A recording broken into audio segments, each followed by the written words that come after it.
So, Let us know, Leo. Let's run it. all right, 5.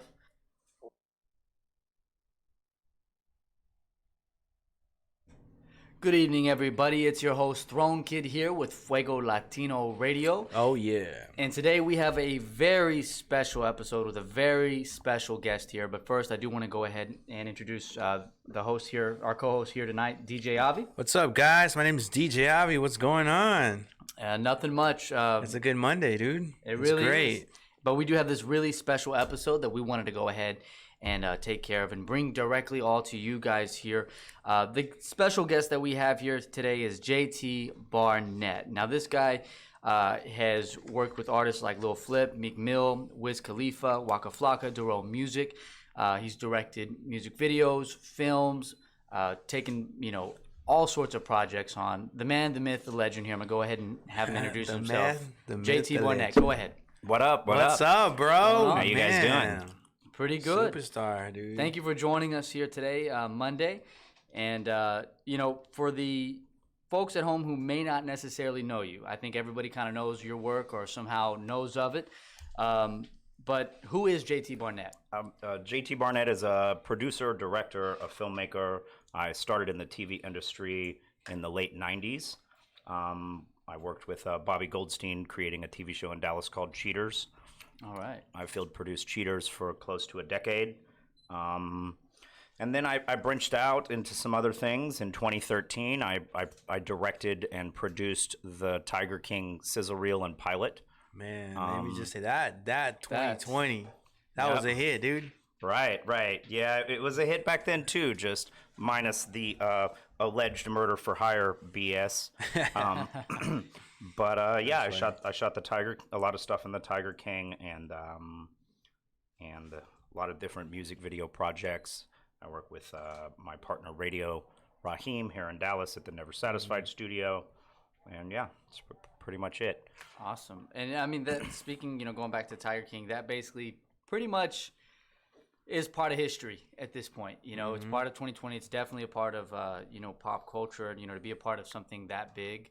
And create something that big and be behind it is definitely very, very special. Right. Yeah, it's very surreal. Yeah, that's the best word to really describe it, because it's such a different window into a different world. It really is, dude. The people are the cast, the character. Well, these are actual real people. Right. Big cat owners. Yeah, it's a window into a different world that most people are never going to see. Right. As far as Joe Exotic goes, working with him, being there, filming everything, how would you describe him? Like, at least in a couple of words. I mean, Joe was a showman.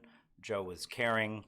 Joe spent 24 hours a day, taking care of all these animals. He was really a good-hearted person that was very funny and zany and just a crazy character. I mean, Joe's a gun-carrying polygamist, gay redneck with 200 tigers and 2 husbands. Hella tigers. I mean, you just can't make this stuff up. You can't make it up. Yeah, definitely. It was stranger than fiction. In fact, with this being such a different and unique crime, documentary, real crime documentary, how did this actually come about back in 2013? So in 2013, I had met Joe, and I field produced the original sizzle reel for a company called Good Clean Fun. Is Jason Carbone's former company. And I worked with a great team then. Matt Warblick and Danny Cotton from World Star Hip Hop. A few other guys really helped us, push this thing and make it dope that summer. And everything you see that's crazy about the Tiger King, was in the original sizzle reel and pilot. I mean, Joe had a couple husbands and 200 tigers, and he's this crazy mad scientist type, mythical gunslinger almost, right? So we shot the sizzle reel in 2013. It sold into pilot with A&E, and we were filming the pilot in October of that year when Saf, lost his arm, and yeah. Now let me ask you this, JT. Whenever you guys were filming, back in 2013, did you know it was going to be this big? Did that ever cross your mind that years after that it was gonna take off. I think it was kind of a surprise. Right. And shout out to the producers of the Netflix series, Rebecca Chalklin, Eric Good, and Chris Smith, because they did do a good job. I mean, they get several things wrong in the series, but they get a lot of things right in portraying the characters. And, we knew Joe was this crazy character. He was so entertaining. I mean, we had a strong feeling about it. But there was just a lot of stuff going on that year, radical animal rights groups, coupled with the accident at the park and other things that were just working against the production. We had a feeling, but never, not that it would be as big as he it even is ran now. for office. Huge, man. Right, he ran for governor and for president. Joe? Yeah, yeah. He even ran, Dang. and I think he took a third of the votes in Oklahoma for governor. So there you go. Man. what Now could have been? what's one word you would describe Joe? And describe Joe in one word. Showman. Showman. Showman.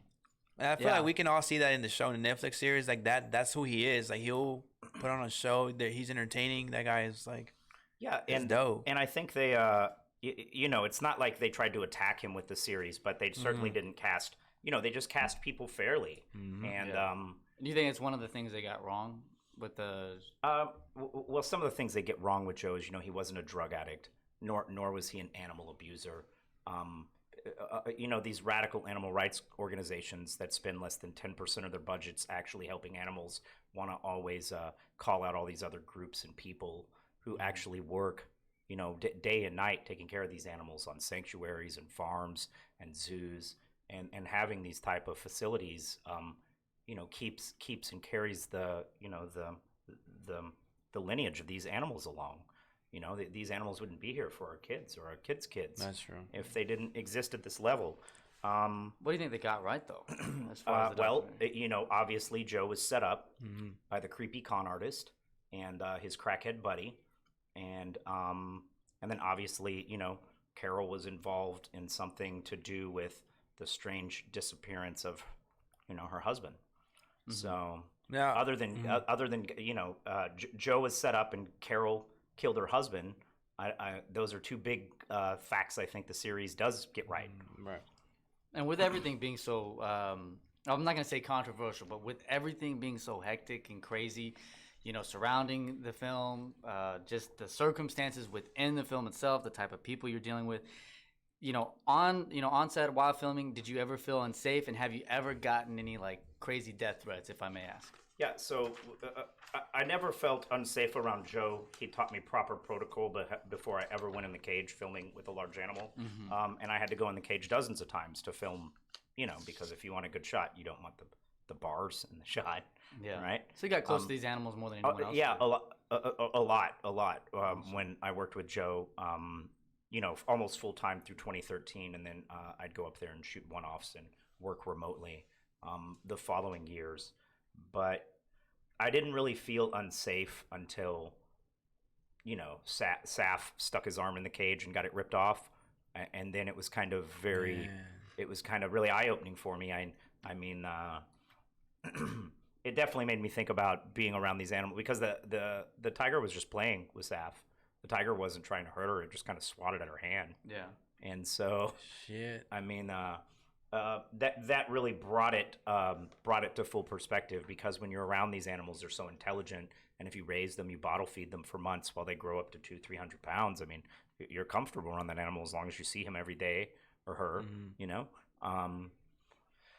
But yeah, so that was kind of a turning point after the arm got ripped off in front of me. I thought, oh well. And you were there? You were there to see Yeah, I was filming that. Yeah, I had my camera team there. We were shooting the pilot. How was You it don't when see that every day. how was it? How was it from shooting to like, dang, that really just happened in front of us? How did you guys react to that? Well, we just kept shooting because that's our job.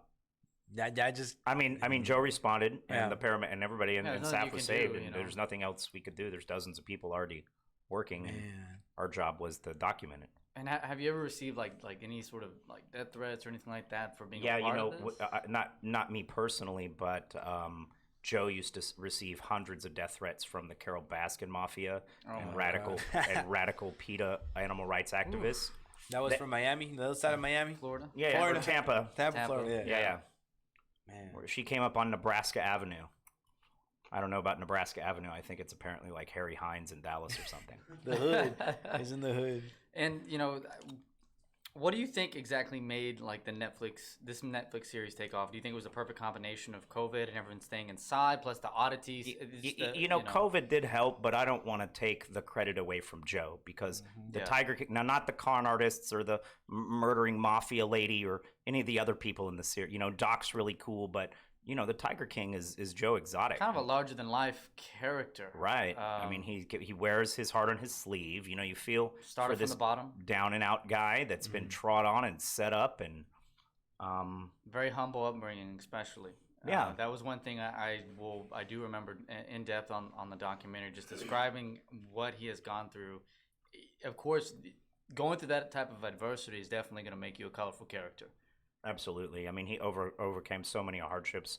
A lot of us can't even begin to fathom.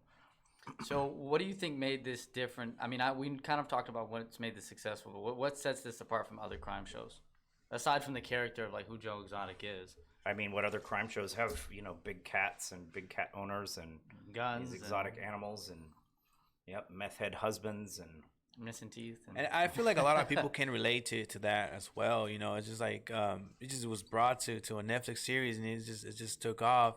Like you said, Joe was set up, right? Absolutely, and beyond a shadow of a doubt. With you saying that he was set up, how is it seeing him behind bars when you know who the real Joe is and what really happened? It's been very, very, very. It's very hard, to be honest. Mm-hmm. And I didn't talk to Joe when he was first incarcerated. I mean, we didn't know what happened. I just knew he was arrested by the feds. I didn't realize they'd stacked the decks against him, and it was all a setup. But so after the Tiger King series came out, I was really upset. I was really pissed off, and Joe had ended up reaching out to me to help out with some music and TV stuff. Mm-hmm. When it comes to like setup, I think for the most part on that, just watching the documentary, you can kind of see some elements where you're like, what, I can kind of see, what Joe is saying. But when you say setup, can you tell us a little bit more about that as far as like how do you think? I mean, not only by a corrupt justice system, because we don't have a justice system in America, we have a money system that preys on the poor and impoverished and people of color. And if you can pay to play and you know who to pay, you don't get in trouble. Mm-hmm. And Joe was set up by a corrupt justice system. Joe was set up by the con artist pimp Jeff to steal his zoo. Jeff swooped in. I think the facts, like this is people have to realize this is a docuseries. Sure, stuff's dramatized, but these are documented facts about these people. Right. So the series clearly lays out how Jeff swooped in, got Joe to put the zoo in his name, then brought in the FBI and his little toothless crackhead prison buddy, and they set Joe up. They stole the zoo. I wouldn't doubt as far-reaching and as evil as Carol is. I wouldn't doubt she was involved with Jeff or like it was all planned. Her minions were somewhere behind it. And not only was Joe set up at that level, but then he was railroaded through the justice system by a homophobic judge. This old 70-year-old guy in Oklahoma, a biased animal rights prosecutor who committed reversible errors during the trial by lumping in some wildlife charges that another federal agency had directed Joe to do in the first place, lumping in these wildlife charges in a murder for hire case because she didn't have a case. And you can't do that in America. Our justice system punishes bad acts. Right. For the acts you can prove you're guilty. Yeah. It can't say you're a bad person and I'm just going to throw a whole bunch of shit against you and lock you up. And so he was thrown away by a corrupt justice system, set up by con artists, and now he sits. But honestly, thank God for the Tiger King series, because now Joe has millions of fans all over the world. And while there's still many brothers and sisters that are falsely incarcerated or thrown away in the system, at least Joe has enough attention now where people need to take notice and realize, let's do the right thing. And when it comes to trending, overall, like I know especially this year, we've all seen so many things trend on social media that create awareness for things and bring things to, public light. There was something kind of that we had touched on earlier, before the show. We're talking about the Wayfair. That was Wayfair. crazy. Can you tell if it's okay? So Do you mind sure, telling we us can about talk that? about, there's text messages between Joe and Jeff, and it's after they're having a falling out. This is back, I don't know, 2017, and they're arguing, and Jeff's like, "What are you going to get me in trouble for, Joe? Wayfair? Question mark. Credit card abuse? Question mark." And there's actually several texts in these threads that mention Wayfair and fake addresses, and I'm sure at the time nobody really thought about it, but then looking at it in the context of this year with the conspiracy with the Human children and the trafficking human and- trafficking, and this guy's a sex trafficker from Vegas anyway. So, Yeah. at least that's what Joe's alleged along. He's a pimp and a con artist. But then seeing these texts referencing Wayfair several years ago was really shocking. It's Yeah. really shocking. To basically come to fruit now. And one of the other weird things that we kind of talked about earlier that a lot of people still do have a lot of questions about. It's been debated online. We even kind of talked about it, with other people kind of wanted to know. In the series, there's a scene where the studio that basically retains all the archival footage and film footage gets burned down. Basically. Oh, So yeah, what happened with that? Who do you think? And Oh, and I don't think I know for a fact. Rick is the former crackhead and sexual predator and drunk who worked at the zoo for about 6 months. He's featured in The Tiger King, and he claims credit for a lot of stuff I actually did. But really, he was just, a burnout news junkie and drunk that was at the zoo for 6 months, and he got disgruntled at Joe. He did trick Joe into some kind of funny contract he had. And one day when he was drunk in an argument, he told Joe, I own all the footage here, even though he didn't own shit. He came there, former drunk and crackhead, came there with the shirt on his back. But he tried to claim he owned the studio one day to Joe, and Joe was like, "You're fucking fired," and had him removed from the park and denied him access to the studio. And then the very following night, he was fired and kicked off the park and denied access to this building. It burned to the ground. Not only was he caught on video with his weird Freddy Krueger gait, but then further, he had he was caught on video doing it, and not only that, he was involved in another arson 6 months later in Dallas before he fled to Norway, or wherever the fuck he is. Dang. But yeah, Rick definitely did that. Rick was just an all-around bad guy. He harassed some girls at a news station before he came to the zoo. That's why Ian got fired for it, and he's a dirtbag. so there's kind of a theme. Oh, or at least Joe would have never burned it down. Yeah. I mean, because John's alligators were housed in there, Joe had rescued Michael Jackson's alligators from Neverland, and the offspring wow. of those alligators were in the same building as the zoo. So when the studio burned down, it burned down. It burned alive all these alligators, and these were John was Joe's husband at the time, and these were his alligators. And Joe would have never burned his husband's alligators up, nor burned up anything related to Michael Jackson to promote the park, nor burned his years of hard work up. Now going back to Joe, I was watching the series the other day, and what he wanted to do was kind of bring the animals to humans, kind of get that connection going within the animals and the humans. That was the entire message behind the zoo, correct? Right. If you take if it's one thing to talk to the future and to children about wildlife conservation, but it's another thing if they get to see a tiger. I mean, and I think that was a great thing, especially in for him. Oklahoma, especially in Oklahoma, right? And And the land and everything. as far as him, kind of the one thing I do notice is that there's a lot of unsavory characters that are surrounded by Joe Exotic, which create a lot of problematic situations, a lot of setups, just things of that nature. So I understand it was in the news about Joe Exotic seeking a pardon from the president. The pardon was officially filed 3 weeks ago. It was hand carried into the Oval Office, and the legal team's very confident that it's going to happen. So I mean, we'll see. I think it was a 253-page document they prepared. Yeah. And if it's obvious to the layman looking and watching a docuseries on TV, how much more is it to a legal team that prepares the proper facts and stuff to present? So Joe needs to be pardoned. President Trump needs to pardon Joe, and do what happens one small after? justice for the. Joe has Joe's a big celebrity now. Oh So, yeah. He really is. He has millions of fans, so Maybe he'll go do a show in Vegas, or maybe he'll go on a world tour. But Joe has a whole life ahead of him, you know. He really and does. and he can be a huge advocate for prison reform, because what better person than one who's been, you know, wrongfully incarcerated, and survived and lived through all the stuff that the Tiger King has. So just kind of our next segment here on some of the other work that you've done. So we understand that you worked with Bobby Goldstein to create Cheaters. It first initially started back in 1999. If you can tell us kind of anything unique about the show, anything memorable. I mean, Cheaters was amazing. Cheaters gave me a jumping point off into the industry. You know, I grew up in Dallas, and I had a crazy youth, if you will, and Cheaters gave me a great trade and a great start to a path that I'm now on over 20 years later. You know, I'd met Bobby Goldstein, the original creator of Cheaters, and I helped field produce the first season and several of the early seasons and years. And it's just an exciting show, you know.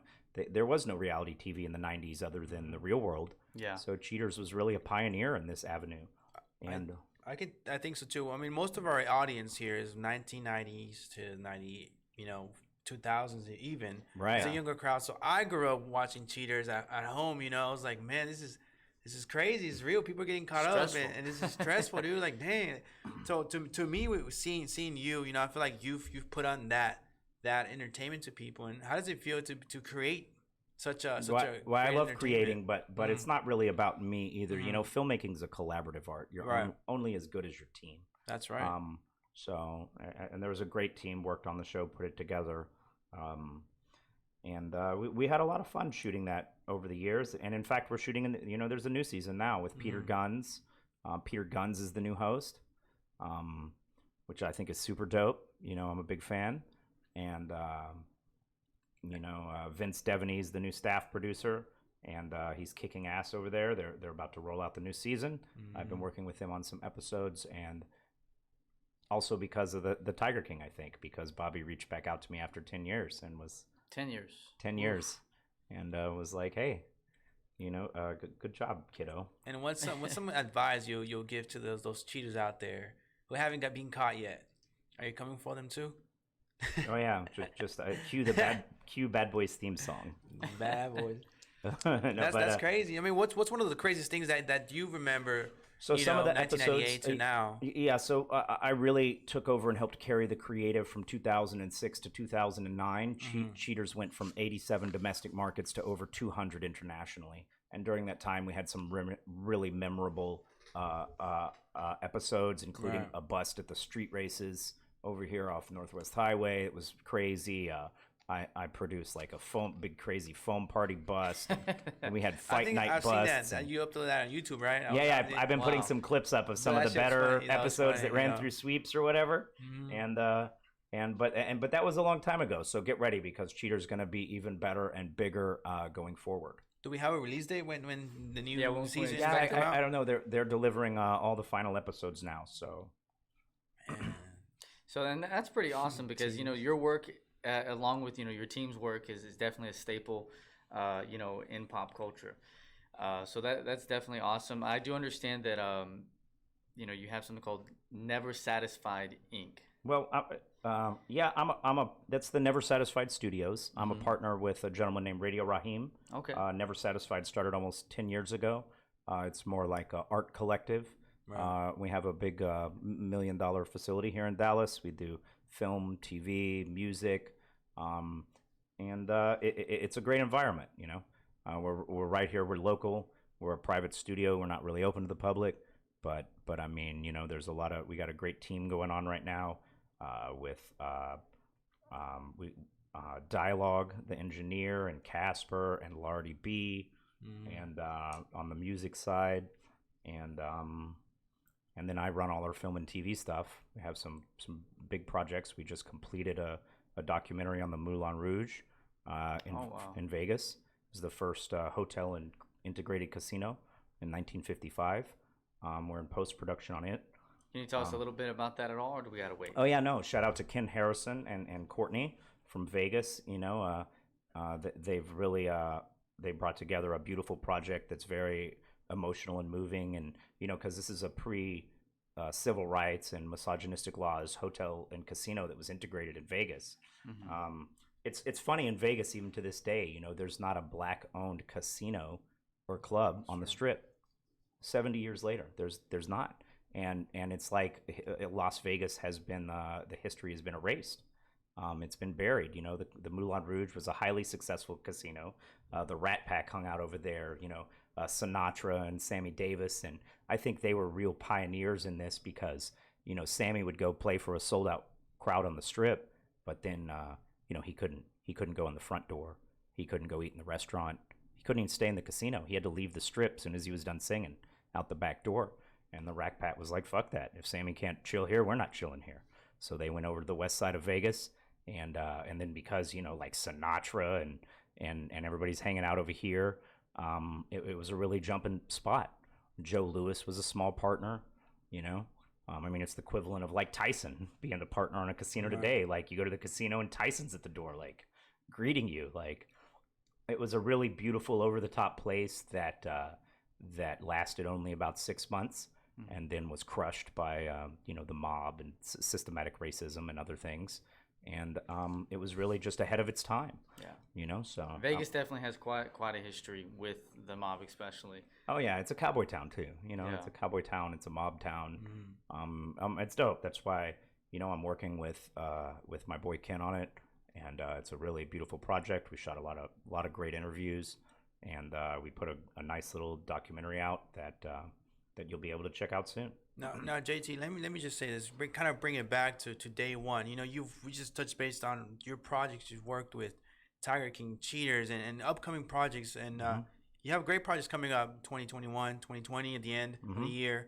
What got JT into filmmaking? What was it? When did you know that you wanted to get this career taken off? And how was it starting off? When I originally worked at Cheaters, it was just like a job when I was younger. It was another hustle we did. Right. And it would probably be in the late 2000s before I really took it seriously and really threw everything into it. I mean, to be honest, I kind of just lucked into the opportunity and got trained in the field and learned with a great group of guys and grew from there. And now, 20 years later, here you are on top of the world. Look at that. Now, I'm still hustling. What's some word of wisdom to young filmmakers or anybody who wants to kind of get into the industry, whether it's filmmaking, art, music, any artist, something word of advice that you've learned throughout the years? You've been in the game for how long? 20 years. 20 years. What's something that you would share, a word of advice for the young talent coming up? Never give up. Never be satisfied. Keep pushing. I came through a rough background. I went through a lot of stuff in my life. Right. And I drew all of these negatives into a positive and turned it around. God's really blessed me, and I'm very thankful for that. I got a great son. I've had my son since he was 9. He's 17 now, and I got a great team, and we're working on some great projects. And what are some of those projects, by the way? I know we kind of touched on just one Sure, or two we're in post on the Moulin Rouge project. I'm in pre-production on a project called House Invasion with Jonathan Hay. Jonathan Hay is a publicist and music producer. He produced the new Biggie House album in conjunction with C.J. Wallace and Willie Mack and the Christopher Wallace estate. So shout out to Jonathan and all those guys over there. We're documenting. It's actually House Invasion is actually a play on words. 3 years ago, Jonathan himself was in a house invasion and set up. And him and his daughter were duct taped, and these guys tried to find his safe, and they beat him. And this guy was a publicist for a long time, a lot of record labels and stuff through the 90s and 2000s, and so he almost looked at it like it was his own fault, promoting violent media and violent music and content. And so he tells me, he made a deal with God that if they survived, that he would make positive things going forward. And they survived, and they caught the men, and then last year he collaborated on the Eric B. and Rakim Follow the Leader jazz album. Was an 11-week Billboard #1. And then he started working on the House album, the Biggie House album. We've already shot some sizzle stuff and some pre-production stuff in Brooklyn and Dallas this month. We're getting ready to go on the road in 3 weeks with a great team. You know, Leo Diaz and Trey Carter and Atlas and Jay French. And we're going to be shooting in LA, New York, Louisville, Dallas, and the Dominican Republic. Okay. And one thing and this is actually something I do want to ask you, because you did say that, you know, you grew up in Dallas. Right. And I know a couple episodes back, we did have a lot of older influencers and DJs here. This is about, you know, nightlife here. Can you describe what Deep Ellum used to be like? You know what? I love Deep Ellum, and I think Love it now and love it I then. loved it then. I loved it now. I mean, it's always, for the '90s. It's been crazy. Mm-hmm. Although it really has turned into the Wild West in downtown. You know, there's they've been down over a year or two, 1,000 officers or something in Central District, which covers Deep Ellum in downtown. You know, they got rid of a bunch of misdemeanors. So but I'm sure the city's going to turn it around. But Deep Ellum always comes in waves, right? There'll be big years and they'll do great. It was just really booming. Now it's really quiet and boarded up.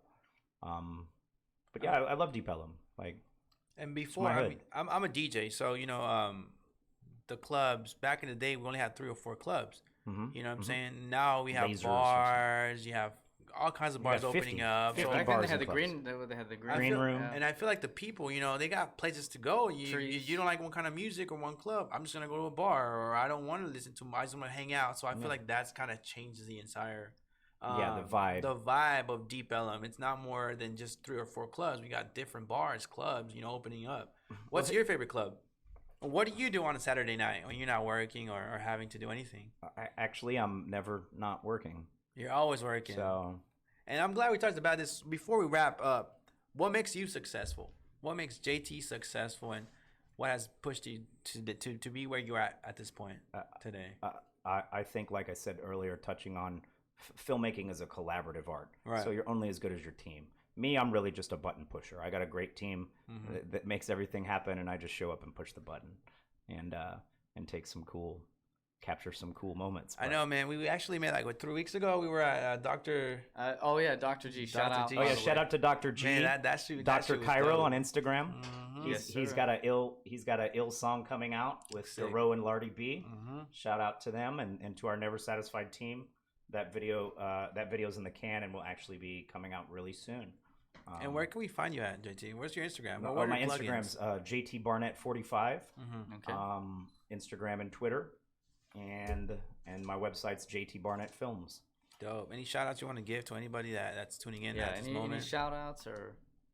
I mean, shout out to I didn't talk about we're back during the House Invasion project with my feature film I wrote and I'm slated to direct is the Scarecrow Bandits. What's that about?